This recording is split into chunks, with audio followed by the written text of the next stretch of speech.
The December wind swept through the narrow streets like a quiet warning, rattling the metal trash bins and tugging at the frayed coat of the old beggar sitting near the stone steps of St.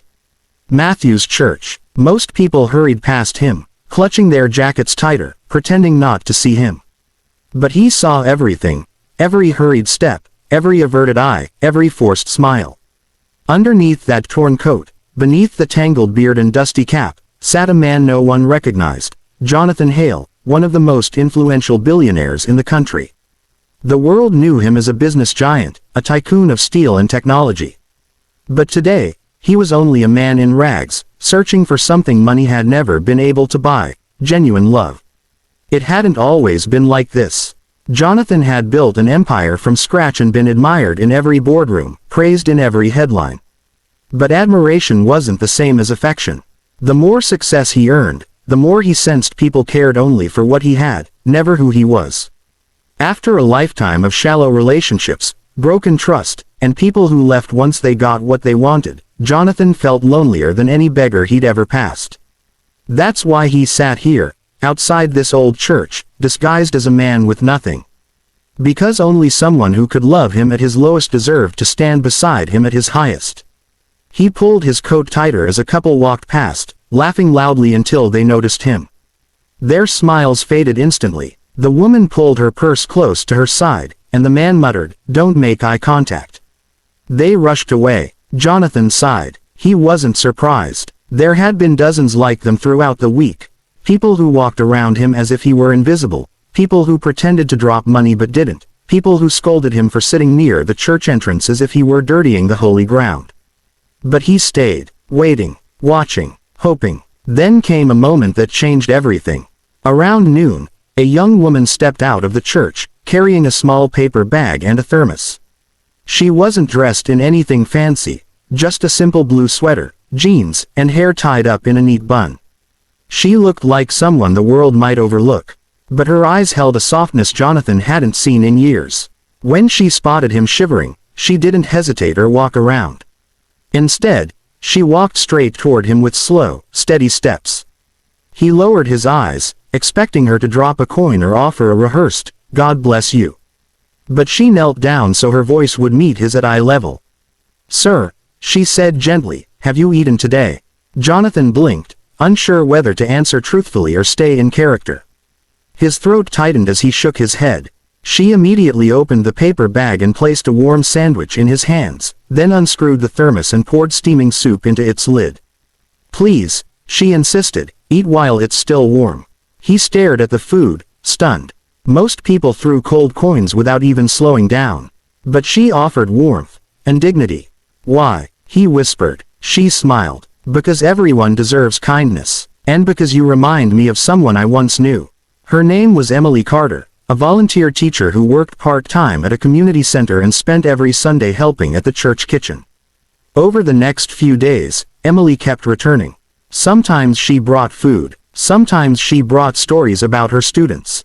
Sometimes she simply sat with him in silence. She never asked for anything.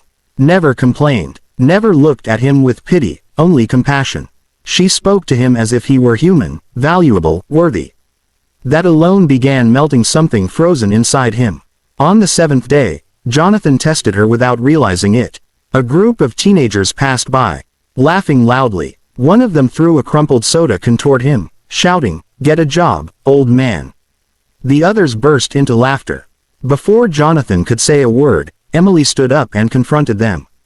"Hey," she said firmly, her voice steady. "Is this how you treat someone who's struggling?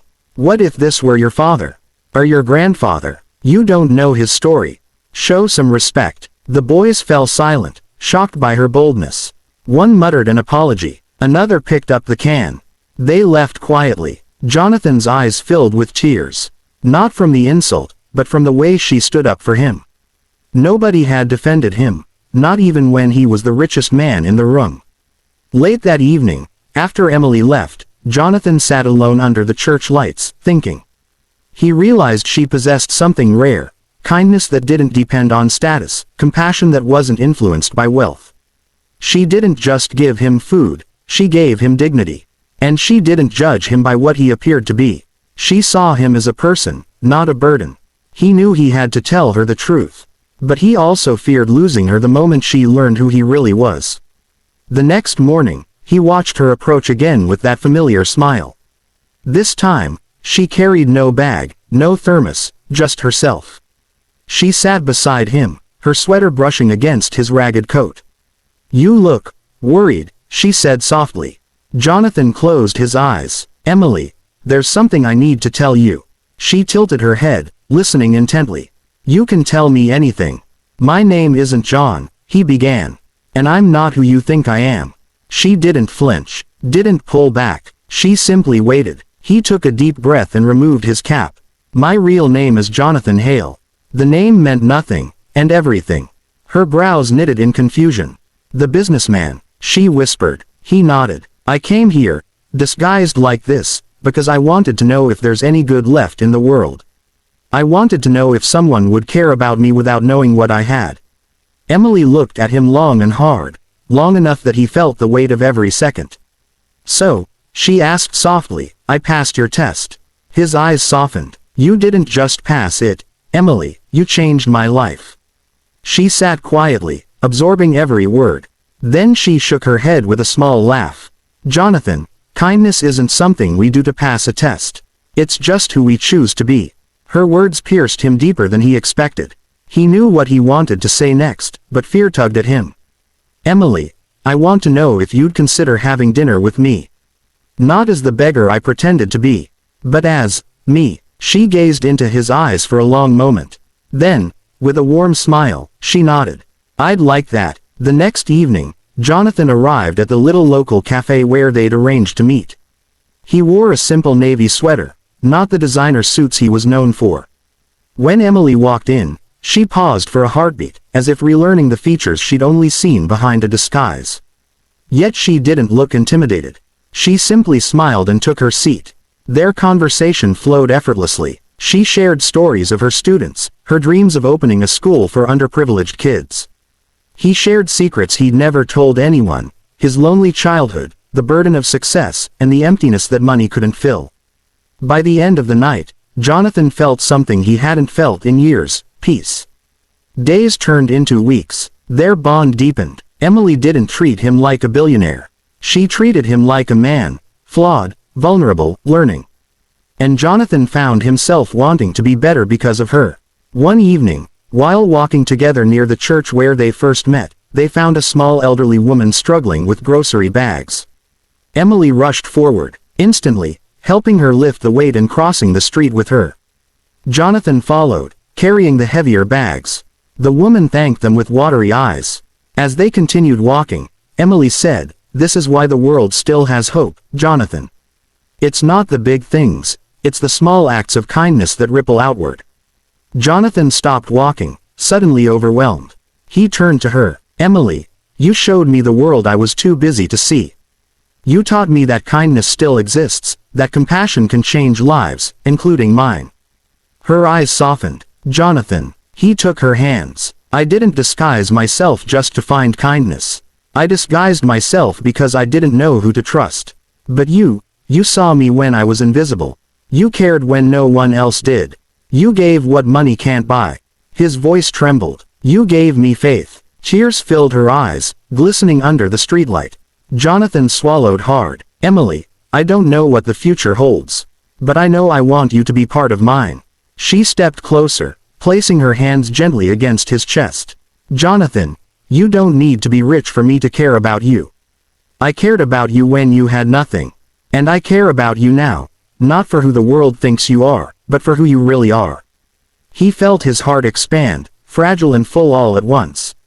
"Emily, would you allow us to see where this path leads?" She nodded, tears turning into a soft smile. "Yes, I will." Their journey wasn't perfect. There were doubts, insecurities, fear of public judgment. When the world discovered their story, some criticized her, others suspected her motives, and many judged their differences.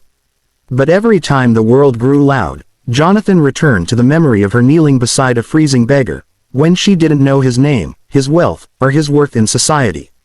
And every time she felt overwhelmed by the attention, Emily remembered the lonely, gentle man behind the disguise who had searched not for beauty or status, but for a heart that understood kindness. Months later, on a warm spring morning, Jonathan took Emily back to the same church steps where they first met. The world was brighter, the sun kinder. He stood there, not in rags this time, but in a simple gray suit. He took her hands in his and whispered, "You found me at my lowest. And you lifted me higher than I've ever been." Emily smiled with tears in her eyes. "And you showed me what love looks like when it's honest."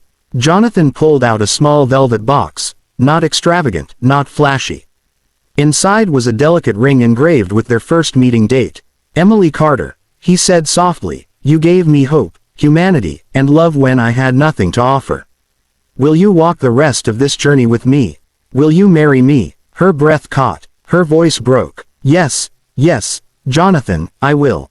As he slipped the ring onto her finger, the church bells began ringing behind them, as if blessing the moment.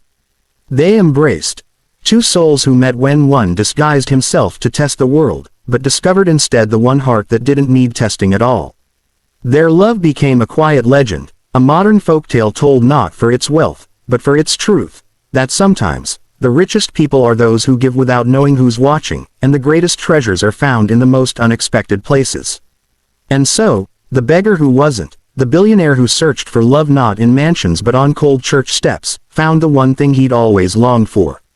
Not a bride of beauty or prestige, but a woman whose heart saw beyond the disguise. Together, they proved a simple, timeless truth.